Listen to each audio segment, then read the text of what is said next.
When those of our Presbyterian forefathers insisted on exercising the Protestant principle, the right of private judgment in matters of faith, they were accused of arrogance, of putting their views of religious truth in the place of the Church's authority.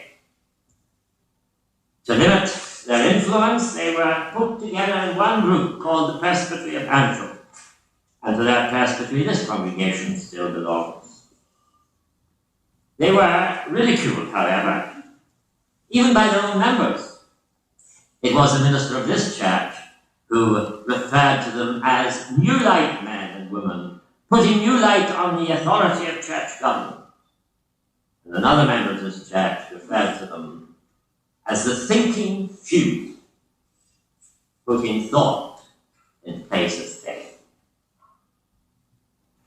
I want, however, this morning to stress the fact that when Jesus said, "Thou shalt love the Lord your God with all your mind," he affirmed emphatically that there is a place in religion for the exercise of the intelligence. God wants our hearts as well as our heads.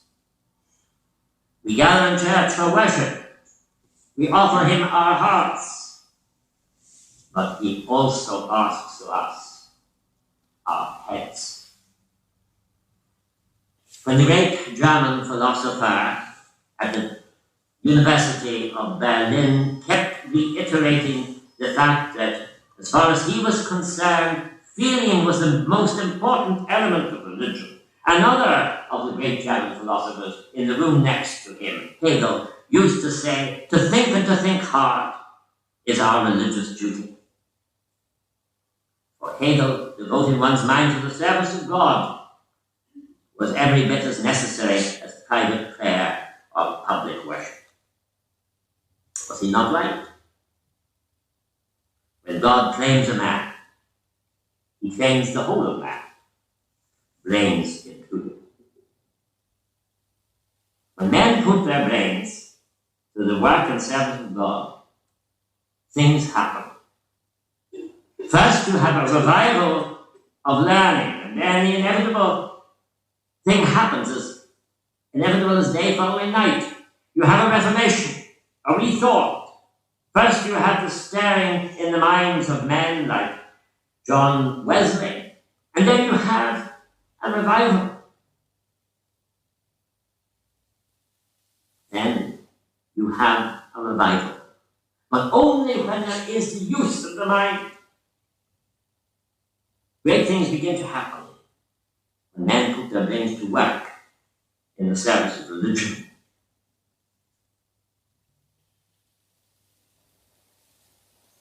One of our people, as I say, denounced the non-subscribers as the thinking few. And one of our present-day contemporary preachers has denounced us as being cut off at the neck. We are corpse cold, he said. We worship God with our minds, but forget that we must also worship with our hearts. No one underestimates the importance of the worship of God with our hearts. But we do not worship with the mind. Our hearts will not always guide us. Great things begin to happen when men put their brains to work in the service of religion.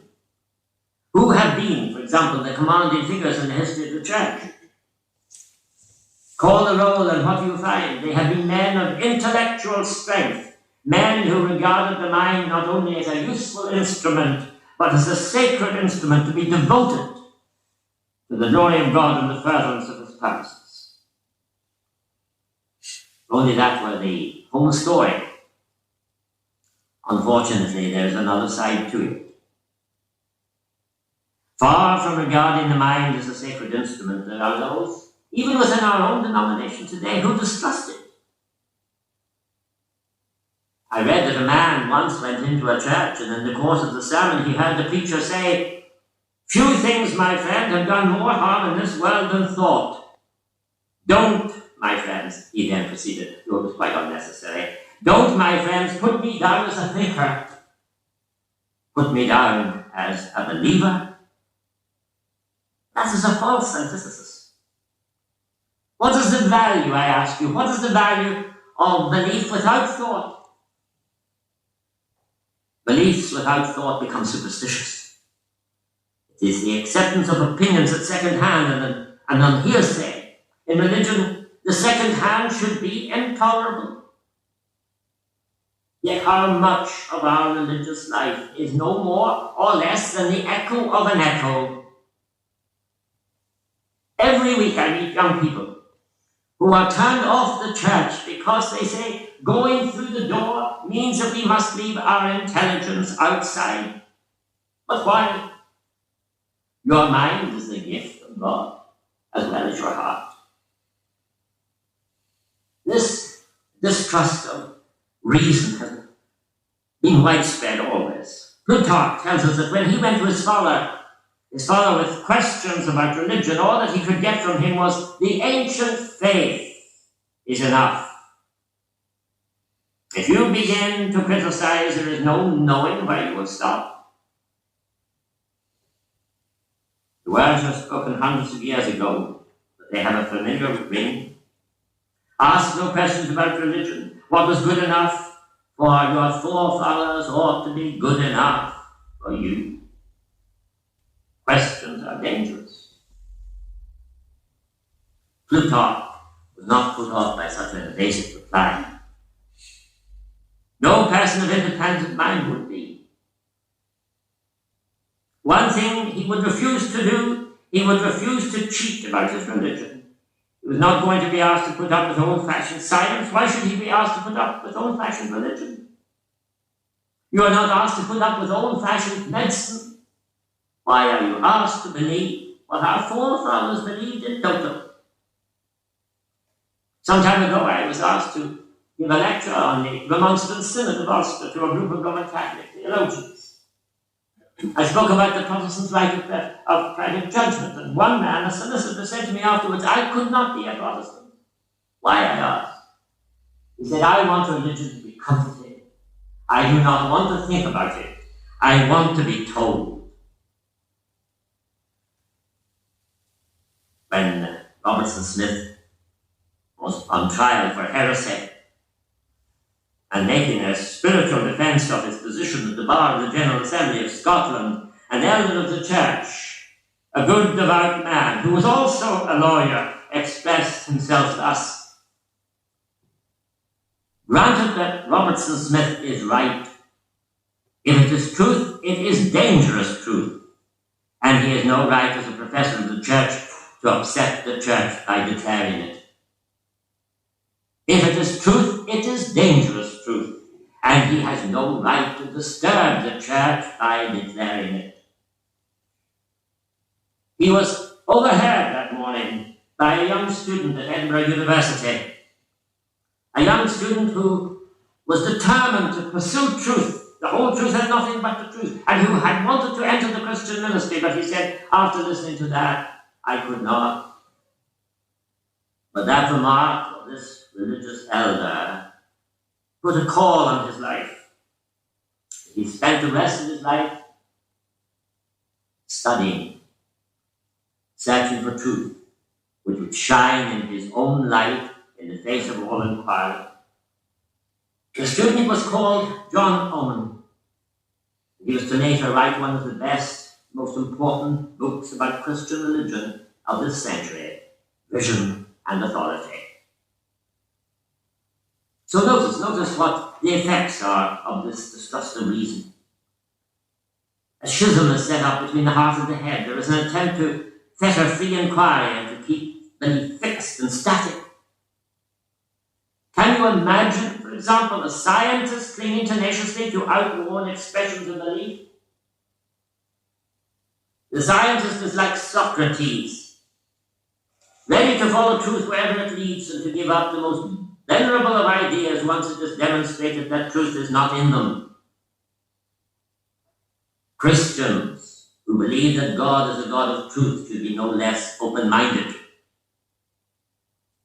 People have a fuzzy idea about God. If they are bewildered and puzzled as to what they should believe and why, if the attitude of 9 persons out of 10 today to Christianity is a sort of inert agnosticism, the reason is not far to seek.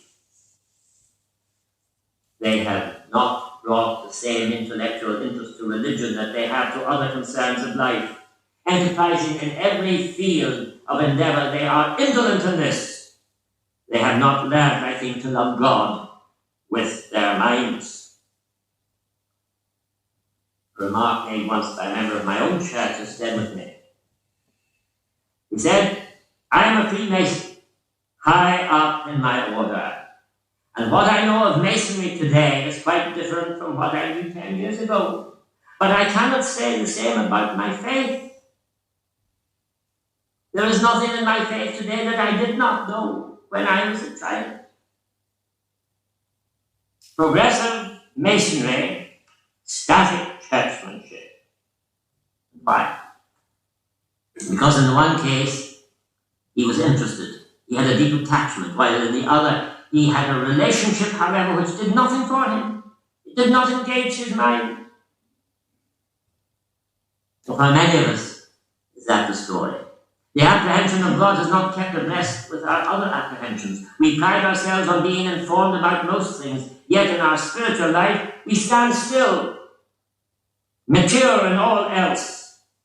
In religion, we remain like a child. When I became a man, I put away childish things. How, for example, do we think about God? Have we done anything to purge our minds of crude, childish concepts, of cruel concepts? A student recently was asked a questionnaire, what do you think God is like? And there was a university student who wrote, I think of God as a real, actual skin and blood and bones person. Something we shall see with our own eyes one day, no matter how we live. For a child to think of God in such a fashion is natural. But no adult should be content to entertain notions as immature or as unworthy. About such a state of affairs, there is only one thing to say.